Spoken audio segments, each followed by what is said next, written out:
moved into Aiken Road, across the street from Tommy and his family when Tommy was 1. And my daughter was 1. So I've seen things day by day with this young man that I gotta tell you, I am so proud today. I mean, I'm not related, but I feel like I had a part. We had a great neighborhood. We had, you know, with Shay and Mason next door and you and Brooke, they were all growing up, and John, all growing up at about the same age. I mean, Brooke and Tommy were exactly the same age, and then Shay was a year younger, and then Mason was a couple behind that, but they all trooped together. We did, you know, I've got a picture, I'm sure Janice has showed you, Tommy in the wheelbarrow with Brooke. We won't repeat that picture now, it's appropriate, but then it was very cute. And I mean, we built snow forts together, we hiked through, snowfalls were cool. We had a great neighborhood, we all looked after all of our children together, we kind of raised them communally. And you know, Tommy, the thing that touched me most about Tommy is he was getting older, because he'd gone off to Iraq, and I'm, you know, with Janice right on this every day. Have you heard anything? I mean, you know, I think I felt nearly as much pain as your mother when you left for Iraq. But he thought of the littler kids on the neighborhood and sent to Howard and, was it Daniel up the street? The hats, the soft hats with their names embroidered on them.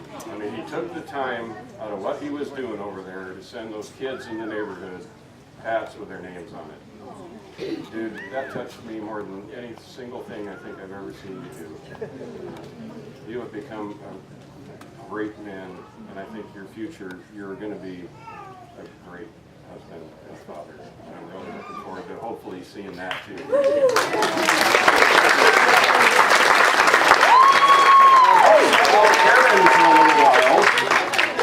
I was fortunate enough to play a little basketball with Chris and John, and got to know Erin and her sister and her mom, and then, you know, she's been coming over. I said, geez, I've seen her a lot in the neighborhood lately. What's going on? And then Janice, you know, because I'll walk down to get the paper in the morning with a cup of coffee, and Janice will be out gardening. Okay, 24/7 Janice gardening, or makes whoever else is there gardening with her. She's very industrious. So anyway, she's always good for a conversation in the morning, because she's been working for 2 hours, and I'm getting up to have my first cup of coffee and grab the paper. So I got a lot of, you know, fill in on what was going on here, but it's a great choice. And if I can give you one piece of advice, and I think you guys have this, is, you know, Claire and I were fortunate enough to be best friends long before we were ever loved. And we have remained best friends for 30 years now. And if you can just be friends, all the other things will take care of themselves. Because if you really like each other, you'll always love each other.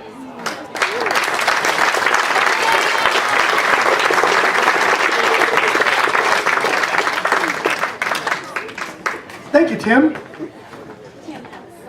That was sweet. Pass the ball. Okay, at this time, I've been told we have to close this up. So I want to close it up. Let's all do this together. Let's all get our glasses. Raise them up in the air. Repeat after me. To the bride and groom. Cheers! Ladies and gentlemen, Mr. and Mrs. Blaine, what do you say? Ah! Hey, yes! Okay, at this time we're going to cut the cake, so gather around with your cameras, video cameras. Come up front. The cutting of the cake starts now. I'm going to